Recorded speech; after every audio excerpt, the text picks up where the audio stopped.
जय भारत प्रिय दर्शकों, मेष से लेके सिंह राशि तक के जातकों के लिए सितंबर 2024 किस प्रकार से रहेगा, मैं जानकारी आपको दे चुका हूं। आज हम चर्चा करने वाले हैं कि कन्या राशि वाले जातकों के लिए सितंबर 2024 किस प्रकार से रहेगा, उनके वैवाहिक जीवन की स्थिति कैसी रहेगी, उनकी नौकरी की स्थिति कैसी रहेगी, धनार्जन की स्थिति कैसे रहने वाली है, स्वास्थ्य कैसा रहेगा, आत्मबल कैसा रहेगा, सभी जानकारी आपको मिलने वाली है। बने रहिए इस वीडियो में और देखते रहिए यह वीडियो अंत तक, ताकि आपको संपूर्ण जानकारी पहले से प्राप्त हो जाए। आप सभी से निवेदन है कि जो भी जानकारी मैं देने वाला हूं, तो खासकर जिन जातकों की सूर्य की महादशांतर दशा चलेगी, मंगल की महादशांतर दशा चलेगी, बुध की महादशांतर दशा चलेगी या शुक्र की महादशांतर दशा चलेगी, तो उन्हें ये फल बिल्कुल प्राप्त हो सकते हैं। और बाकी आप स्वयं अपनी कुंडली के बारे में जानकारी लेना चाहते हैं तो दिए हुए नंबर्स पे संपर्क कर सकते हैं। मैं हूं आपका ज्योतिष मार्गदर्शक ज्योतिषाचार्य आकाश। आप देख रहे हैं नक्षत्र ज्योतिष।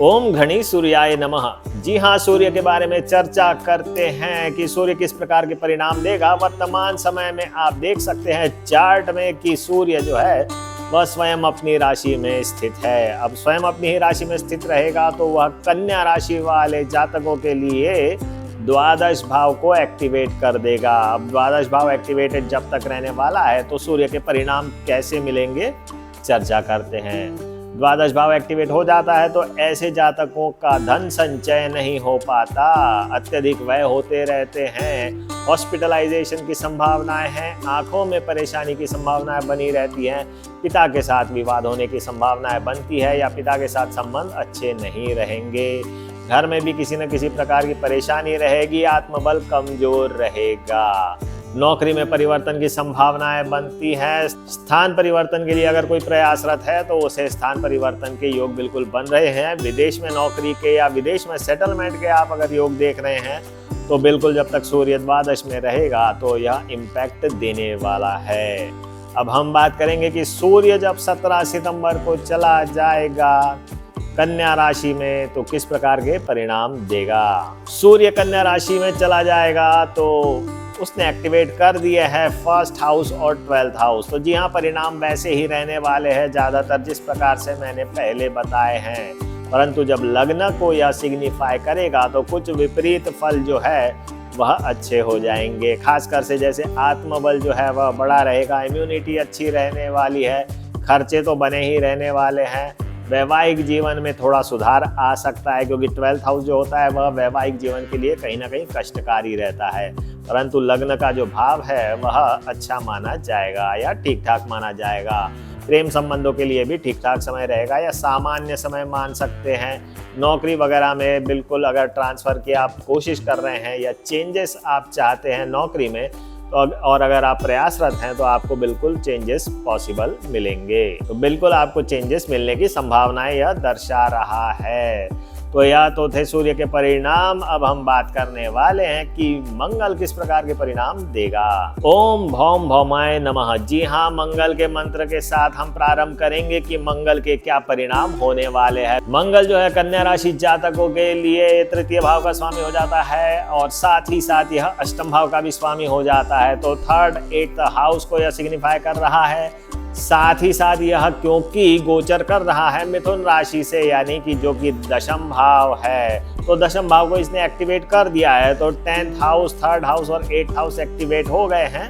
तो क्या परिणाम मिलने वाले हैं, चर्चा करते हैं। सर्वप्रथम यह जान लेते हैं कि कन्या राशि वाले जातकों के लिए तृतीय भाव और अष्टम भाव का स्वामी हो जाता है मंगल, तो यह कारक नहीं माना जाता और दशम भाव में बैठ गया है तो आपका नाम खराब करने के पूरे योग यह बना रहा है। कहीं ना कहीं आपके खिलाफ षड्यंत्र हो सकते हैं। ऑफिस में तो बिल्कुल षड्यंत्र होने की पूर्ण संभावना यह दर्शा रहा है। साथ ही साथ अगर नेता है या पब्लिक में आप बहुत एक बड़ी फिगर हैं तो आपको कहीं ना कहीं किसी न किसी प्रकार से प्रकरण या बदनामी सहन करनी पड़ सकती है। आपका गुस्सा जो है बहुत तेज रहेगा क्योंकि दशम भाव से यह लग्न पर भी दृष्टि डालेगा और यह जो दृष्टि डालेगा तो उसके परिणाम यह होंगे कि आप जबरदस्ती के एग्रेसिव हो जाएंगे। आप एग्रेसिव हो गए हैं तो आप अपने ही पैरों पे कुल्हाड़ी मारने के ज़्यादा काम करेंगे और एग्रेशन में आपको समझ में नहीं आएगा कि आप किस प्रकार के स्टेप्स ले रहे हैं, कहीं वही स्टेप्स आपके खिलाफ ना हो जाए। तो इन सब मंगल के विपरीत परिणामों से बचने के लिए आपको 11 मुखी रुद्राक्ष धारण कर लेना चाहिए या फिर आपकी राशि को बलवान कर लेना चाहिए, यानी कि पन्ना रत्न आप धारण कर लें तो बहुत अच्छा रहेगा। साथ ही साथ 3, 8 और 10 जो है यह आपके लिए कहीं ना कहीं और परेशानी भी क्रिएट कर सकते हैं। आपको गूढ़ विज्ञान में इंटरेस्ट जरूर आ सकता है। जो पैरानॉर्मल साइंस के प्रति काम करते हैं या रिसर्च का काम करते हैं तो उनके लिए तो अच्छा समय माना जाएगा। हॉस्पिटलाइजेशन जरूर यह करवा सकता है क्योंकि 8वें भाव को सिग्निफाई कर रहा है। पिता के साथ संबंध अच्छे नहीं रहेंगे और साथ ही साथ वैवाहिक जीवन भी आपका कहीं ना कहीं पीड़ित रह सकता है। लव अफेयर्स में सक्सेस के चांसेस नहीं दिख रहे। नौकरी में भी देखा जाए तो जैसा मैं कह चुका हूँ कि किसी न किसी प्रकार के षड्यंत्र हो सकते हैं, तो सावधानी के साथ कार्य करें सितंबर 2024 में। तो यह तो थे मंगल के बारे में सभी परिणाम। अब हम जानकारी देने वाले हैं, अब हम चर्चा करने वाले हैं कि बुध किस प्रकार के परिणाम देगा सितंबर 2024 में। ओम बूम बुधाय नमः। जी हाँ, यह सात्विक मंत्र है। लोगों को इसी मंत्र का जप करना चाहिए और वह जो ज्योतिष जप बताते हैं कि ओम क्राम क्रीम क्रोम ओम श्राम श्रीम श्रोम, यह जो मंत्र है यह आपको नहीं करना चाहिए क्योंकि आप एक सांसारिक व्यक्ति हो और आप पूरी तरीके से तंत्र विधि का पालन नहीं कर सकते हैं। इसलिए सात्विक मंत्र का जप करेंगे तो ज़्यादा अच्छा रहेगा। तो बुध के बारे में चर्चा करते हैं। बुध राशि स्वामी हो जाता है और साथ ही साथ दशम भाव का स्वामी हो जाता है। वर्तमान में यह गोचर कर रहा है सिंह राशि से। 4 सितंबर को यह परिवर्तित हो करके सिंह राशि में गोचर करेगा और 24 सितंबर को यह कन्या राशि में चला जाएगा। तो बुध ने एक्टिवेट कर दिए हैं प्रथम भाव, दशम भाव और साथ ही साथ सिंह राशि का भाव है तो द्वादश भाव। तो मेन तो यह माना जाएगा कि द्वादश भाव एक्टिवेट हो गए हैं। तो क्या परिणाम मिलने वाले हैं 12, 1 और 10 हाउसेस अगर सिग्निफाई कर रहा है तो सर्वप्रथम तो आपको अगर विदेश में सेटल होने का आप प्रयास कर रहे हैं तो बिल्कुल आपकी जो संभावनाएं हैं वह अच्छी हो जाएगी। ग्रीन कार्ड या वीज़ा के लिए आप अप्लाई करते हैं तो आपकी एप्लीकेशन सक्सेसफुल हो सकती है। विदेश में नौकरी के लिए बिल्कुल आपको सक्सेस मिलने के चांसेस यह दिखा रहा है। वैवाहिक जीवन में कहीं ना कहीं यह कष्टकारी रह सकता है। लव अफेयर्स के लिए भी बहुत खास रिजल्ट यह नहीं देने वाला। परिवर्तन जरूर यह दर्शाता है, परंतु जो परिवर्तन यह दर्शाएगा अगर वैसे परिवर्तन होते हैं तो आपके लिए लाभदायक ही सिद्ध होंगे। कहीं ना कहीं किसी न किसी प्रकार से आपको शेयर मार्केट से नुकसान हो सकता है, थोड़ा आपको ध्यान रखना चाहिए। नौकरी में आपको कोई ज़्यादा सहयोग लोगों का नहीं प्राप्त होने वाला है, इसलिए थोड़ा सा संभल के चलें। मार्केटिंग में अगर आप हैं तो मार्केटिंग में आपको कोई दिक्कत नहीं आएंगी। यात्राओं की पूरी संभावना यह दर्शा रहा है। साथ ही साथ आपके खर्चे बढ़े हुए रहने वाले हैं। यात्राएं बहुत होंगी, कहीं ना कहीं किसी न किसी प्रकार से धार्मिक यात्राएं भी हो सकती है। तो यह तो थे बुध के परिणाम। अब हम देखेंगे कि 24 सितंबर को बुध जो है वह कन्या राशि में ही चला जाएगा तो क्या परिणाम देगा। अब स्वयं बुध कन्या राशि में चला गया तो उसने एक्टिवेट कर दिया प्रथम भाव और दशम भाव, यानी कि आपको नेम एंड फेम मिलने के पूरी संभावना यह दर्शा रहा है।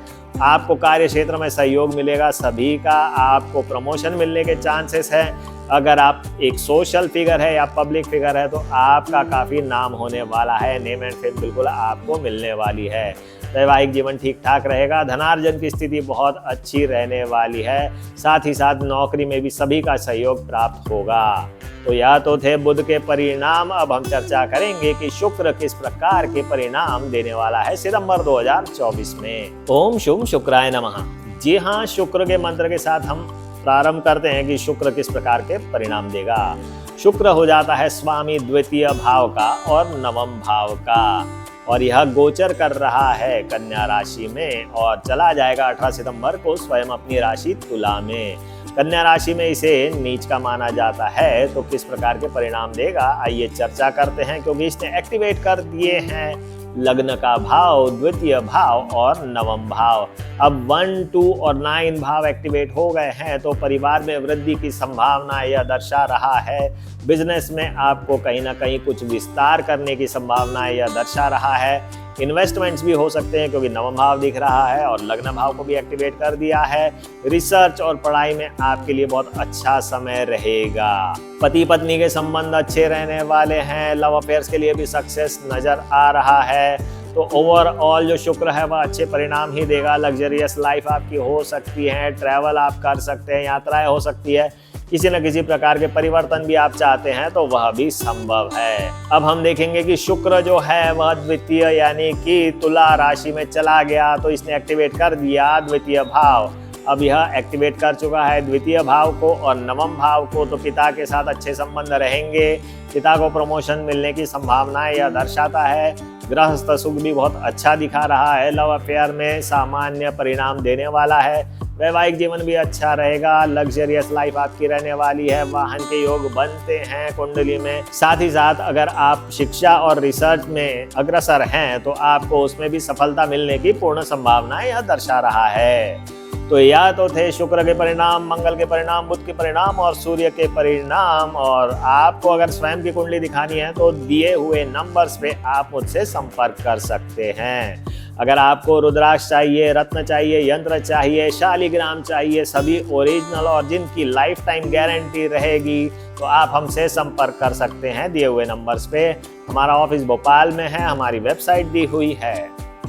आज के लिए इतना ही प्रिय दर्शकों, जय भारत।